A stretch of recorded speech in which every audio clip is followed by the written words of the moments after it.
के ज्ञान में विवर्धमान महानिधि विचरें हमारे ध्यान। प्रवचन सार परमागम है और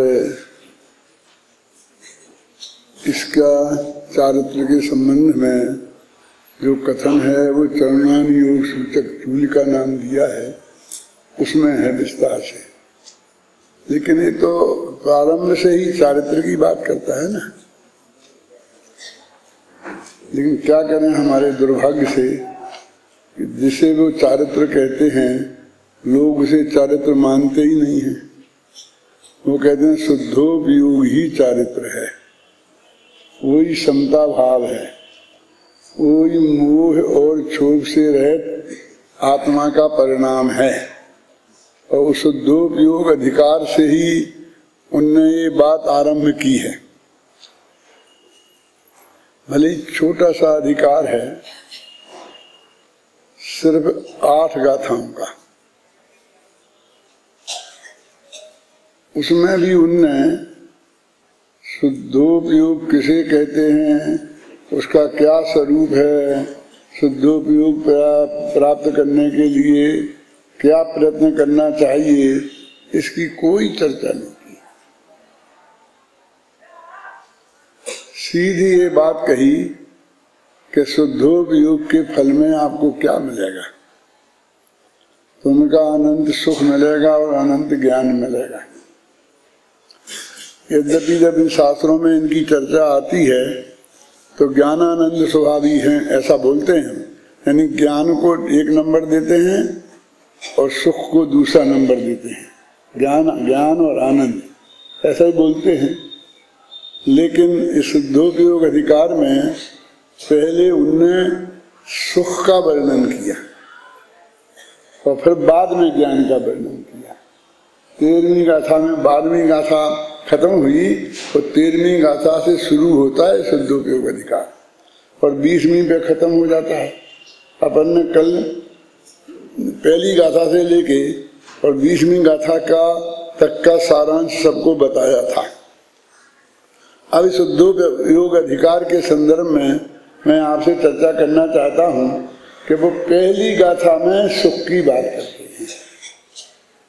हैं। छड़ाला में जे त्रिभुवन में जीव अनंत सुख चाहे दुख ते भय बन। ये नहीं कहा कि कोई केवल ज्ञानी बनना चाहता है, अनंत सुख चाहते हैं।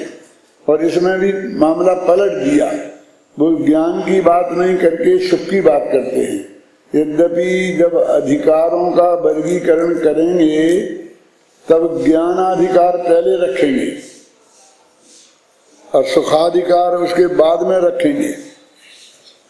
लेकिन शुद्धोपयोग अधिकार में सुख की बात पहले कहती हैं, क्योंकि हर एक जगत के प्राणियों में ये जो भाव बना हुआ है कि भाई हम ये जो करेंगे इससे हमें मिले क्या। मैं 3 दिन से बराबर चर्चा देख रहा हूँ, चाहे वो प्रवचन हो, सुमति जी के हों और किसी के भी हों, और चाहे और अपनी मीटिंग्स हों, सब में एक ही बात आ रही है कि मिलेगा क्या। कोई उसे बोलता है इनका भविष्य क्या है, कोई कुछ नाम देता है, अच्छे अच्छे नाम हमने रख लिए हैं, लेकिन सीधी सच्ची बात यह है कि मिलेगा क्या, तुम तो ये बताओ बस। कितने का पैकेज, ये वो, कोई नाम कुछ भी दो। आचार्य कुंद देव भी ये बात जानते थे कि इन्हें ये बताए बिना कि मिलेगा क्या, जे हमारी तरफ देखने वाला भी नहीं है। तो उन्होंने कहा अनंत अतीन्द्रिय आनंद की प्राप्ति होगी,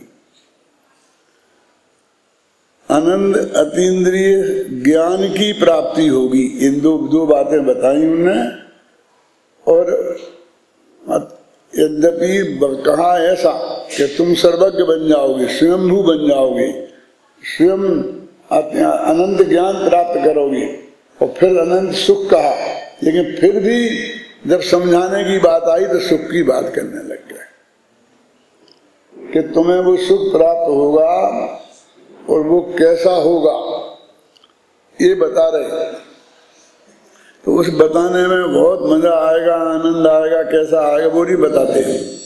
तो जो ये आज तक हमको जिनको सुख है ना, उन सुख में जो डिफेक्ट हैं, माने सुखी होकर के भी दुखी हैं,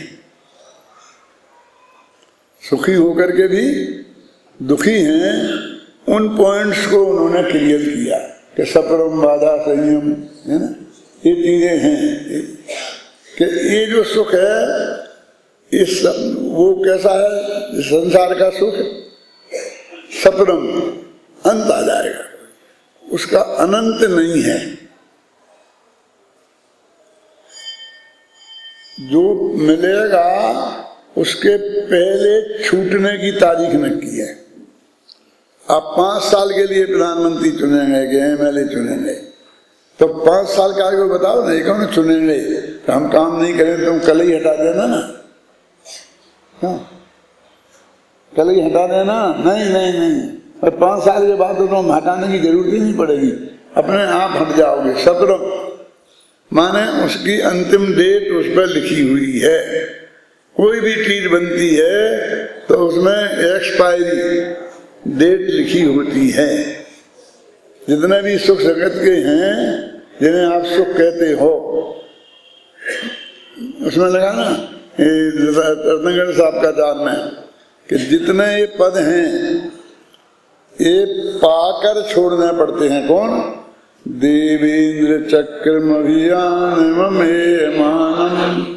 राजेंद्र चक्रमवनीन्द्र शिरोचनीयम धर्मेंद्र चक्रमधरीकृत सर्वलोकम लब्ध्वा। बस लब्धा पर लग जाओ। पाकर कहते हैं अमे महिमानम देवेंद्र चक्रम। देवेंद्र का जो चक्र है उसकी महिमा का कोई ठिकाना नहीं है। अमेय माने, मेय माने नापने योग्य, और अमेय माने जिसको नापा नहीं जा सके। अमेय मानम महिमानम देवेंद्र चक्रम। देवेंद्र चक्र कैसा है? जिसकी महिमा का नाप संभव नहीं है, अमाप है महिमा जिसकी। और राजेंद्र चक्र अवनीन्द्र शिरोचनीयम 32,000 मुकुटबुद्ध राजा जिसके चरणों में नमस्कार करते हैं। मैंने चक्रवर्ती की बात है। 32,000 मुकुटबुद्ध राजा उनके चरणों में झुकते हैं। तो अवनीन्द्र चक्र समझे ना, वो है चक्रवर्ती का चक्र अपना।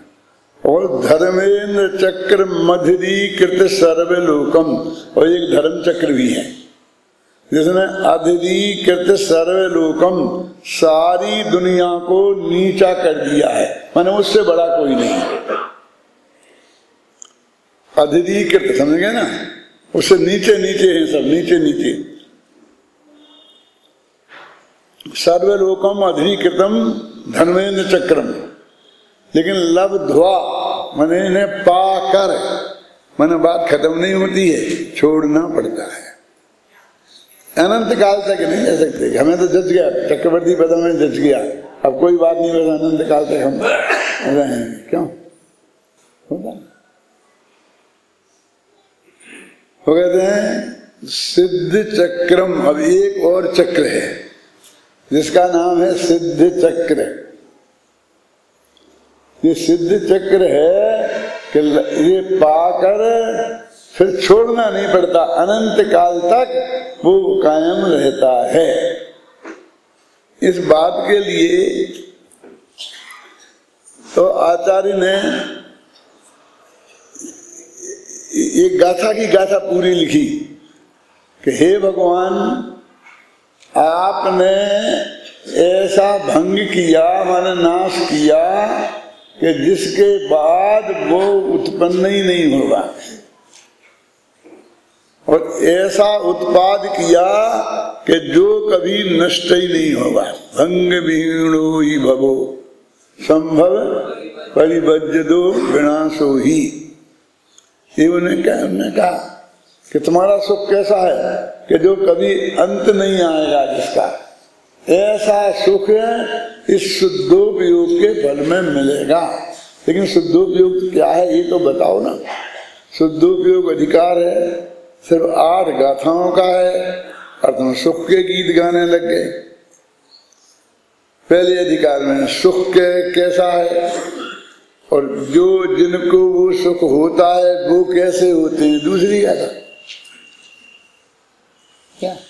लेकिन वो कैसा होता है वो बातें ही नहीं करते।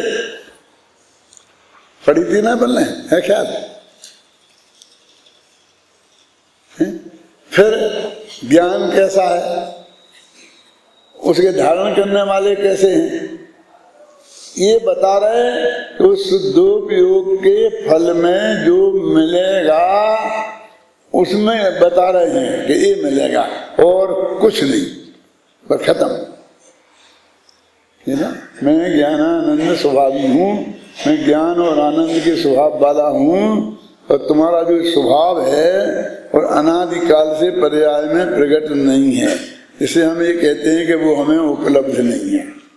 है तो लेकिन वो है वाला क्या काम, जब तक वो हमें प्राप्त नहीं है जब तक क्या काम। तो वो कहते हैं कि वो तो हमारा स्वभाव है, हम ज्ञानानंद स्वभावी हैं। यदि सिद्धांत की बात होती तो वहां ज्ञानानंद नहीं बोलते, ज्ञाता दृष्टा आत्म राम बोलते। मनोहर लाल जी बरनी यदि आत्मा का गीत लिखेंगे तो वे लिखेंगे कि मैं ज्ञाता दृष्टा आत्म राम, और सोनगढ़ वाले यदि अध्यात्म का गीत लिखेंगे तो वे लिखेंगे मैं ज्ञानानंद स्वभावी हूँ। अंतर समझ में आया कि नहीं है? वो फर्स्ट और थर्ड तो है ही, लेकिन वो सिद्धांत में आत्मा ज्ञाता दृष्टा है। ज्ञान दर्शन आत्मा का लक्षण है, आनंद लक्षण नहीं है। उन्हें वस्तु का स्वरूप का निर्णय कराना है, परिभाषा देनी है और अन्य मत वालों के सामने भी बात प्रस्तुत करनी है। वो सब बात का ध्यान रखना है उनको। ज्ञान दर्शन उपयोग है, उपयोग लक्षणम जीव का, और वो सात दुविधौ अष्ट चतुर्भेदा है ना, वो 2 भेद वाला है ज्ञान और दर्शन। एक के 8 भेद हैं, एक के 4 भेद हैं। वो तत्वार सूत्र की शैली है और जो समय सार की शैली है। देखो आ गया ना, कहाँ है समय सार की, मैंने प्रवचन साल में ही आ गया ना। ज्ञान और आनंद, ज्ञान और आनंद, ज्ञान और आनंद अपने अंदर कहाँ से वो प्रवेश कर जाता है अपन को पता नहीं चलता है। वो आगम में है, परमागम में है, लेकिन वो उसी से हमारे में आया है, लेकिन हमको ये पता नहीं कहाँ से आया है, क्योंकि हमको पूज्य गुरुदेव के मुख से सुना और किसी महापुरुष के मुख से सुना, तो हमको तो हमें पास तो वहां से आया ना, तो उसका मूल स्रोत कहाँ है वो हमें पता नहीं होता। वो कहता हमें क्या करना दृष्टा, वो तो ज्ञान में ही शामिल हो गया। वो तो चेतना है ना, चेतना लक्षणों जीवा, तो चेतना के 2 भेद हैं, एक ज्ञान चेतना, एक दर्शन चेतना। ज्ञान दर्शन वो बात आएगी और यहाँ पर आएगी ज्ञान और आनंद की बात। तो ये शुद्धोपयोग अधिकार में मेरा उपयोग बार बार इधर अटकता है कि हम तो ये सोचते हैं कि हम शुद्धोपयोग का स्वरूप मिल जाए तो ये सारा जो झगड़ा है कि खात्मे में होता है कितने में होता है, उस स्वरूप में से कुछ निकलेगा ना। 8 गाथाएं ज्यादा होती थी, जिस शुद्धोपयोग से तुझे ऐसा अतीन्द्रिय आनंद प्राप्त होगा और वो अनंत काल तक रहेगा। उसका नाम मालूम अतीन्द्रिय रखा।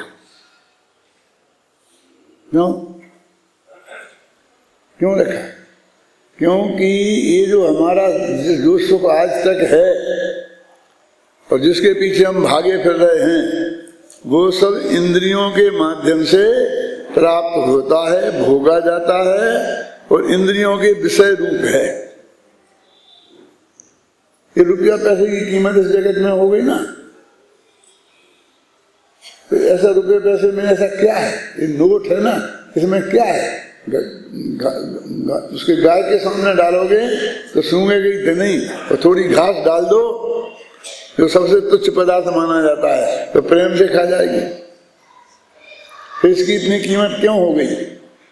तो उसका एक ही उत्तर है, और वो क्या है कि इससे 5 इंद्रियों की भोग सामग्री प्राप्त होती है। इसमें हमने कृत्रिम तरीके से ऐसी शक्ति डाल दी है कि हर चीज मिलेगी पैसे से। तुम्हारे हीरे जवाहरात से मिलेगी हर चीज, जरूरी नहीं है, हैं? तुम किसी गांव में चले जाओ और कहो मुझे नाश्ता करना है, 1 कप चाय पीना है, और ये मेरे पास हीरे की अंगूठी है, क्यों तुम ले ले, हैं? दे दोगे? और वो ले लेगा और तुम्हें चाय मिल जाएगी। वो कहे पैसा हो जेब में तो बात करो। वो कागज का टुकड़ा दोगे तो वो तुम्हें चाय मिल जाएगी। 5 इंद्रियों की भोग सामग्री सब जगह से उपलब्ध कराने की शक्ति उसमें है, सब जगह चलता है। हीरा हीरा है तो उसे बंबई में, न्यूयॉर्क में, शिकागो में ऐसी जगह ही बेच सकते हो, किसी गांव में नहीं बेच सकते। सोने की कीमत हीरे से ज्यादा क्यों है?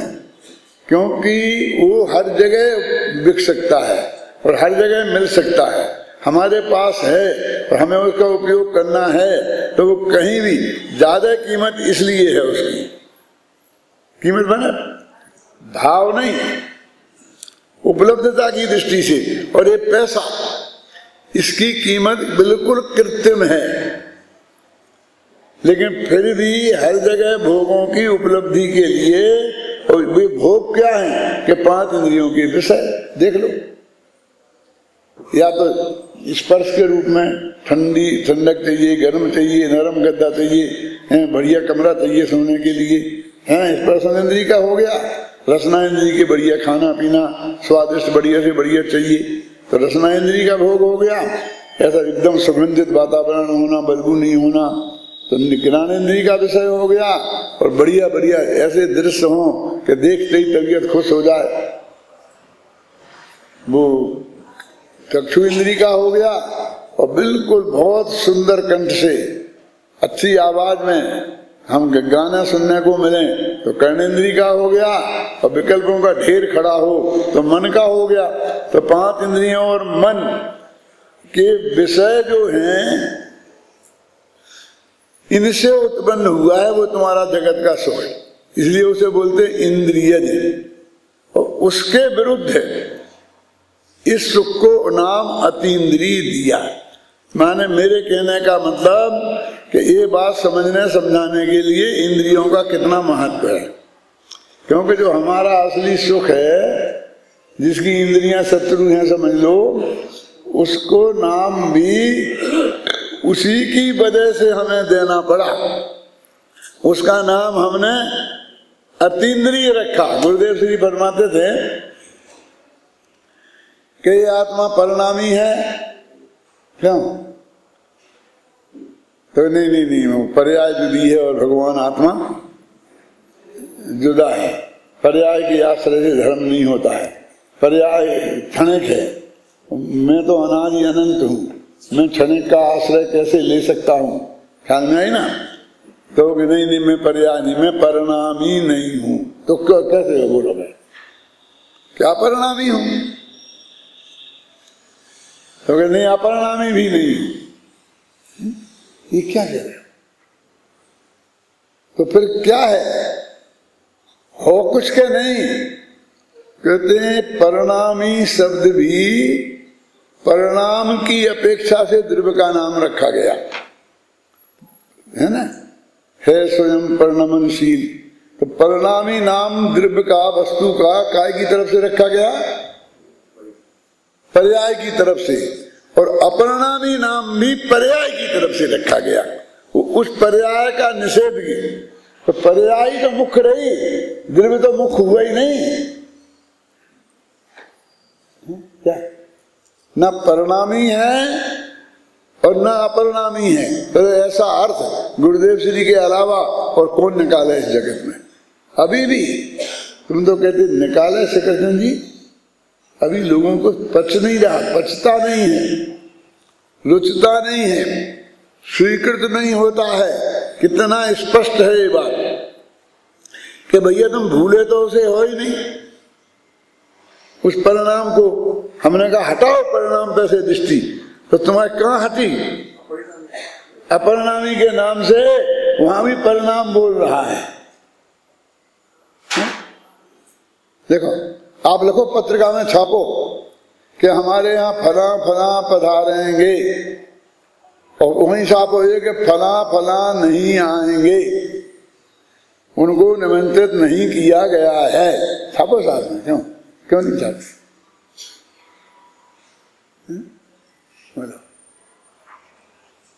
आप छापते हो ऐसा?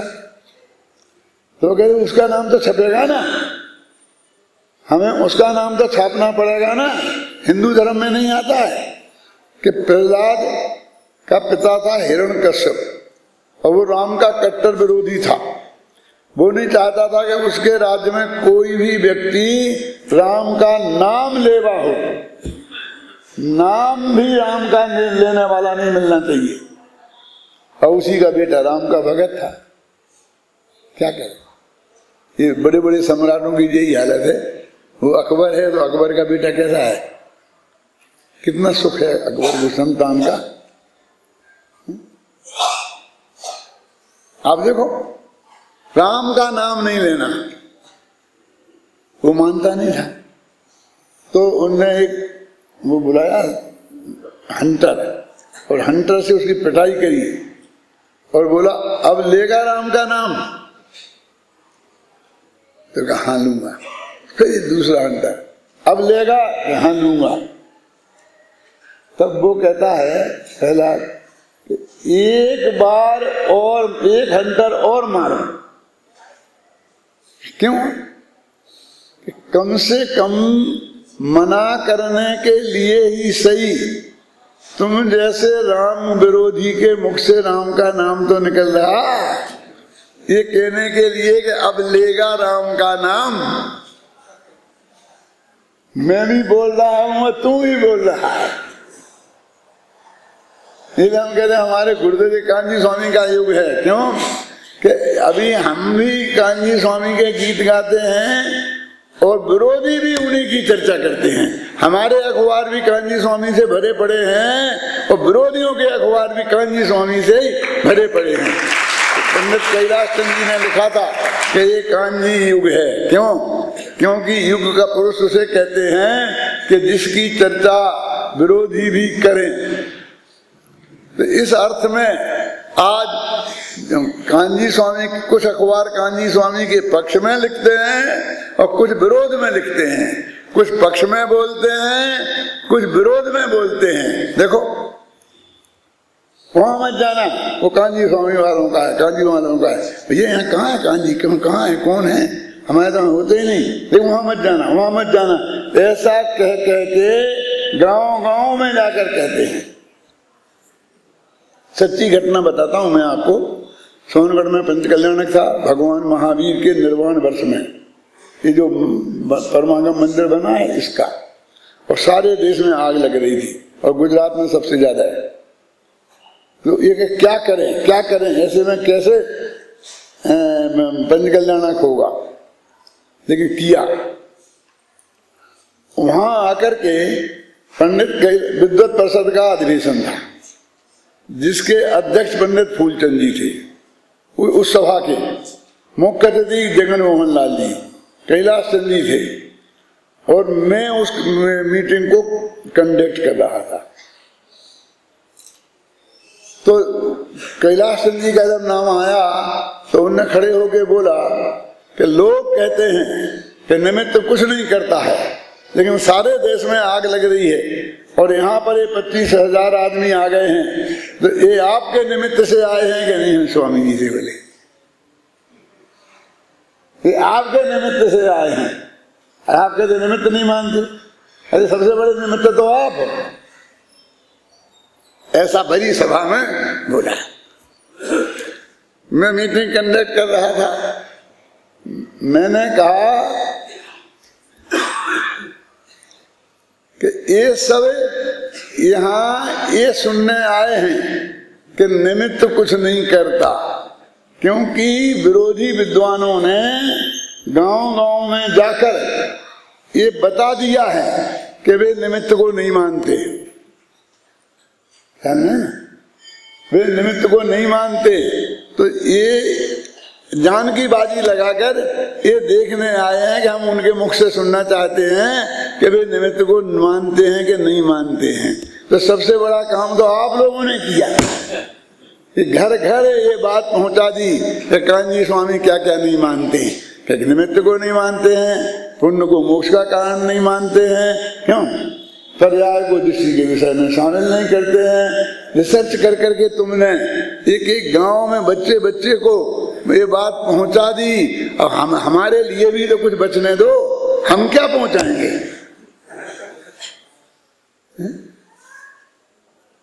ये मैंने उस सभा में कहा था कि ये सुनने आए हैं कि कान्जी स्वामी क्या कहते हैं, हम अपनी कान से सुन के आएंगे कि वास्तव में क्या है। तो वास्तव में नेगेटिव और पॉजिटिव दोनों दृष्टियों से जिनकी चर्चा करना वो उसी की चर्चा है। वो क्या कहते हैं, कुंद कुंद कहो, चाहे अमृतचंद कहो, चाहे पूज्य गुरुदेव श्री कहो, क्या कहते हैं कि ये पर्याय तेरे दिमाग में नहीं आनी चाहिए, तेरे विकल्प की सीमा से बाहर निकलना चाहिए, तेरे विकल्प में नहीं आना चाहिए। अब तुझे है कि नहीं है कि नहीं है, उससे आगे बढ़ता ही नहीं है। तुम अपने आत्मा की बात करना, उसकी बात करने की जरूरत क्या है, और बात ही की जरूरत नहीं है। वो तो कहते विकल्प भी अंदर में नहीं उठना चाहिए, इसका नाम शुद्धोपयोग है। वो ये बताना चाहते हैं। अब हम तुमको शुद्धोपयोग क्या समझाएं, हम तो ये कहते जो अनंत जब विकल्प से रहे दशा हो गई ना, अब आनंद कोई सपरम बाधा संयम, वो जो नकली सुख की बात थी ना, वो बाधा सहित था। और ये कैसा सुख है, अव्याबाद। उस सुख को परिभाषित किया, और सुख को बेसुखी जो हैं वो कैसे हैं, तो इसको भी परिभाषित किया। अरहंत भगवान को भी अनंत सुख तो है, लेकिन एक कमी उनमें भी है। बोलो अध्यात्म, जो अनंत भगवान की कमी निकाले वो कैसा होगा, वो कितना हिम्मत वाला होगा, हैं? वो कहते हैं उन्हें अनंत सुख तो है, लेकिन अव्ययवाद सुख नहीं है, क्योंकि वेदनी कर्म मौजूद है। अव्ययवाद सुख नहीं है।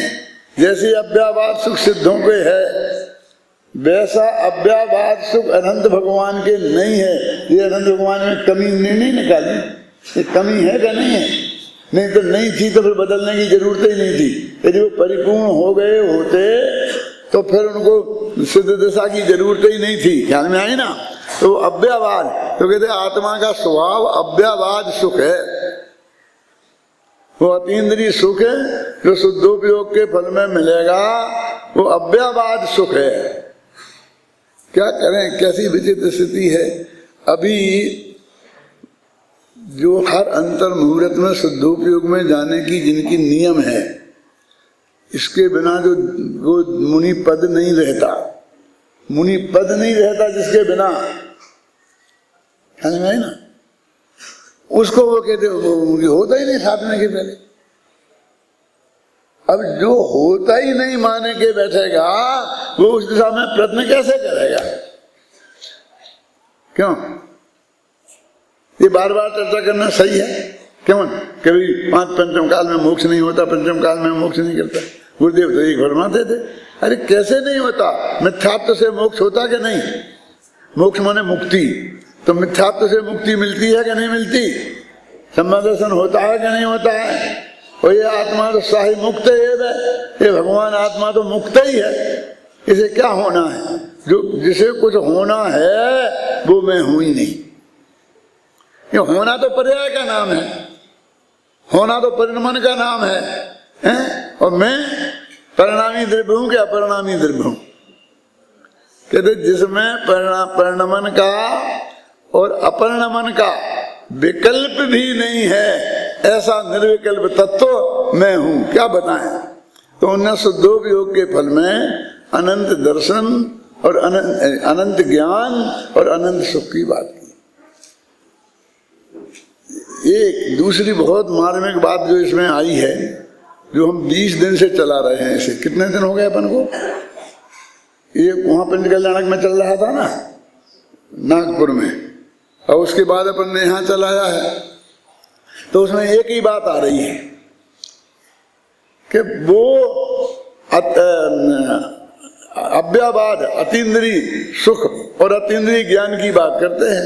तो इसमें वो गाथा अपन ने पढ़ी थी, मैं सबको सुनाना चाहता हूं। 15वीं गाथा होगी।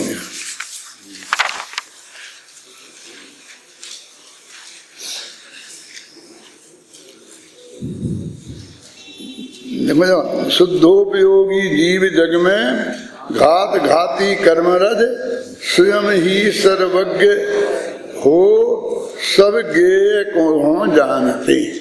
वे सब गेयों को जानते हैं, ऐसा शब्द पड़ा हुआ है। अब हम ये मानते हैं कि वो आत्मा पर को जानते ही नहीं है।